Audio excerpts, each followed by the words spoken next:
तो आज था हरिद्वार का दूसरा दिन और हम निकले हर की पेड़ी। अब पापा मम्मी ने चाय पी, और क्योंकि सुबह सुबह बिना चाय के कहीं भी जाना पॉसिबल ही नहीं होता तो फिर हम रिक्शा में बैठे, और सुबह सुबह जो है पुलिस वाले भी नहीं थे इतने, तो वो हर की पेड़ी जाने दे रहे थे रिक्शा वालों को। तो हम रिक्शा में बैठे और इसमें बैठकर तो बहुत ही मज़ा आता है, बहुत ही ज़्यादा। तो हर की पेड़ी के लिए हमने रिक्शा की दो की थी, जिसमें आगे तो मम्मी पापा बैठे थे। फिर हम वहाँ से उतर कर जो मेन गेट है हर की पेड़ी का, वहाँ पहुँचे और वहाँ हमने फटाफट से वो बोतल ली जहाँ पर पानी भरा जाता है गंगा मैया जी के लिए।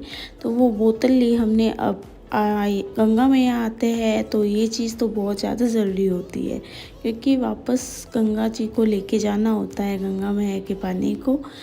तो हमने बोतल्स ली, और भीड़ देख रहे हो आप, इतनी भीड़ है ये। और क्योंकि अभी मई जून का है, वैकेशन का है, मैंने आपको पिछली वीडियो में बताया था, तो बहुत ज़्यादा भीड़ है। और उसमें फिर भी हमें कल से ज़्यादा बेटर थोड़ी सी जगह मिल गई थी नहाने के लिए, तो हम नहाने के लिए गए। नहाना तो क्या था, एक दो डुबकी खानी थी हमको सिर्फ। तो हम बहुत ही धक्के मुक्के खा खा के हम पहुँचे फाइनली गंगा मैया के घाट पे।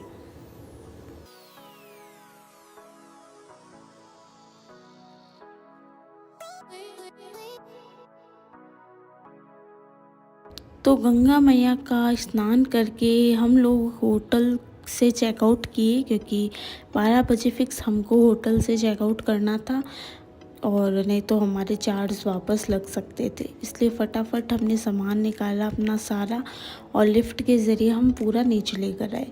तो अब हम वेट कर रहे थे गाड़ी का। जी, हमने गाड़ी की थी जो हमें नीलकंठ आज घुमाएगी, नीलकंठ फिर ऋषिकेश फिर देहरादून। तो फिर हमने पापा ने जो है वो गाड़ी की, और गाड़ी आ गई थी वेट करते करते। टाइम तो बहुत लगा था, लेकिन आ गई थी फाइनली, और हम उसमें बैठे और हम निकले नीलकंठ। पहले हम गए नीलकंठ, क्योंकि वो पहाड़ों पर है नीलकंठ, और वहाँ पे पहले जाना ज़रूरी होता है ताकि वो शाम को दिक्कत ना हो वापस आने में। तो ये आप इतना सुंदर नज़ारा है बड़े महादेव जी का, आप देख ही रहे हो, बहुत ही सुंदर नज़ारा है ये।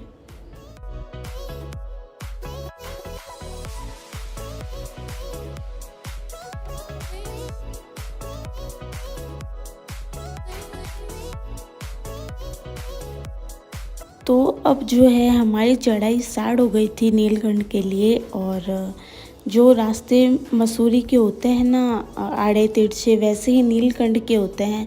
और नीलकंठ का रास्ता भी बहुत ही ज़्यादा ख़राब था।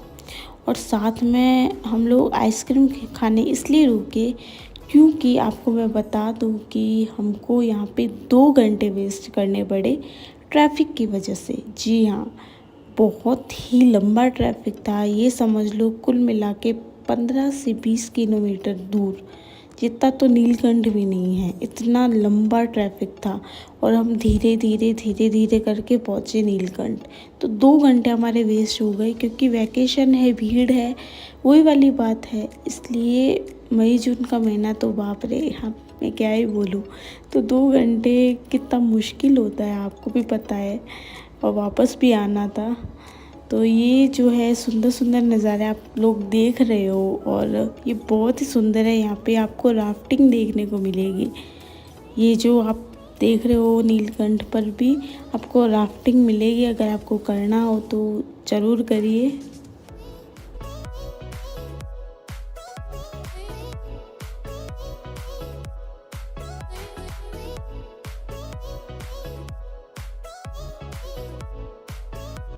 तो भाई हम 2 घंटे वेस्ट करने के बाद फाइनली हम नीलकंठ पहुंच गए।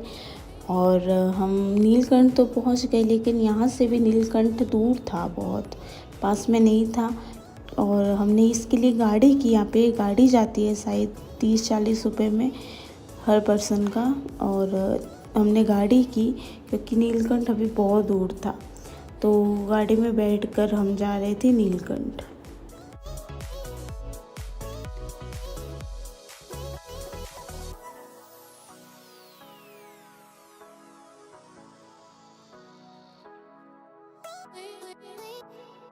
फिर हम गाड़ी से उतर भी गए, लेकिन गाड़ी से उतरने के बाद में मैं आपको बताती हूँ कि कितना दूर है नीलकंठ, ताकि आपको सारा आइडिया हो। तो हम पैदल ही चल रहे थे, चलते चलते चलते चलते ये देख लेना कि आपको कितना रास्ता तय करना है पैदल, क्योंकि नीलकंठ मुझे थोड़ा ऐसा लग रहा है कि थोड़ा दूर है, मतलब आपको पैदल चलना ही पड़ेगा।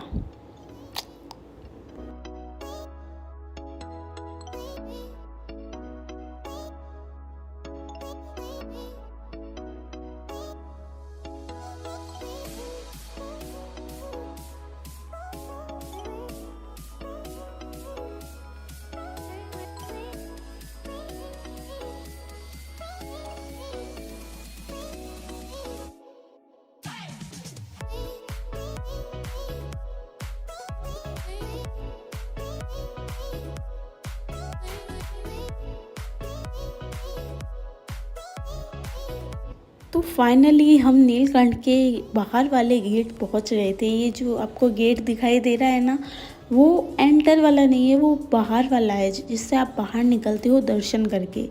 तो हम लोग जो है घाटी से नीचे उतरे और वहाँ पे इतने लोग परेशान करते हैं जूते चप्पलों के लिए, क्या ही बताऊँ। तो आपको देख लेना आपको किस में डालना है किस में नहीं। तो वहाँ हमने प्रसाद वगैरह लेकर, इस दुकान से हमने प्रसाद माला और लेकर हम नीलकंठ के लिए निकले। लेकिन नीलकंठ मैं बता दूँ अभी और थोड़ा चलना है, तो भाई इसमें चलना ही चलना है, रुकना कहीं नहीं है आपको।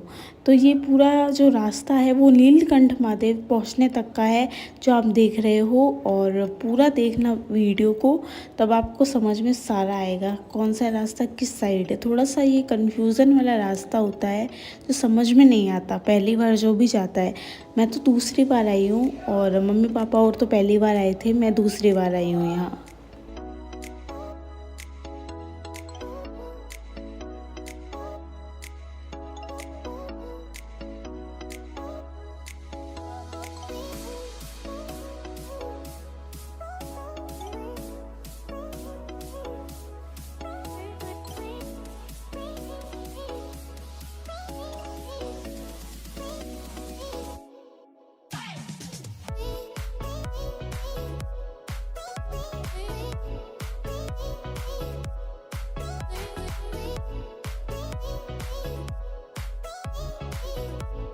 तो अब हम एंटर करने वाले थे गेट से, क्योंकि हम पता नहीं कौन सा ये गेट है, शायद मैं भी कंफ्यूज हूँ। तो जो भी गेट दिखा हमें खुला और हम उसमें एंटर हो गए। अब पीछे से भीड़ आ रही थी, शायद पीछे से गेट होगा, लेकिन हमको कोई आइडिया नहीं है। हम रैंडमली कहीं भी घुस गए और हमें दर्शन हो गए। तो आप देख रहे हो बहुत लंबी भीड़ है, लेकिन दर्शन आराम से हो जाते हैं इसमें।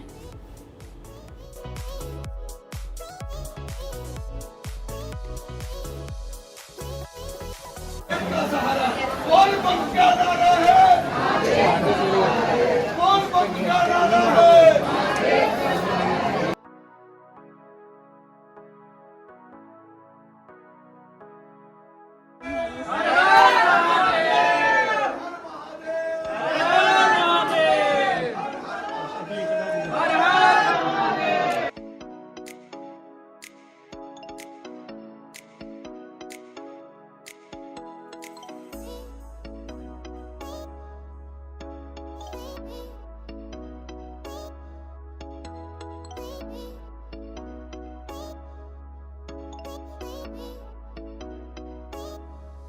नीलकंठ महादेव पहुंच तो गए थे, लेकिन उसका जो है वो वीडियो मैंने अच्छे से नहीं मैं बना पाई, क्योंकि वहाँ अलाउ नहीं था। मैंने मुश्किल से ये चीज़ें भी मैंने बहुत मुश्किल से ली है, क्योंकि वहाँ पे सख्त लिखा था मना है। इसलिए वो जो सख्त वाला काम है हमें करना ही क्यों, लेकिन फिर भी मैंने किया आप लोगों के लिए, आपको दिखाने के लिए। तो भाई त्रिशूल वाला ये ना लगाए, मज़ा आता है इसको लगाने में। तो फाइनली हम देहरादून के अंदर है अभी, और मैं इसका वीडियो बना नहीं पाई क्योंकि मेरी जो फ़ोन की बैटरी है वो लो हो गई थी और फ़ोन बंद हो चुका था। तो हम नीलकंठ से ऋषिकेश जाने वाले थे, लेकिन बहुत ज़्यादा लेट हो गई थी, तो हम देहरादून में हैं।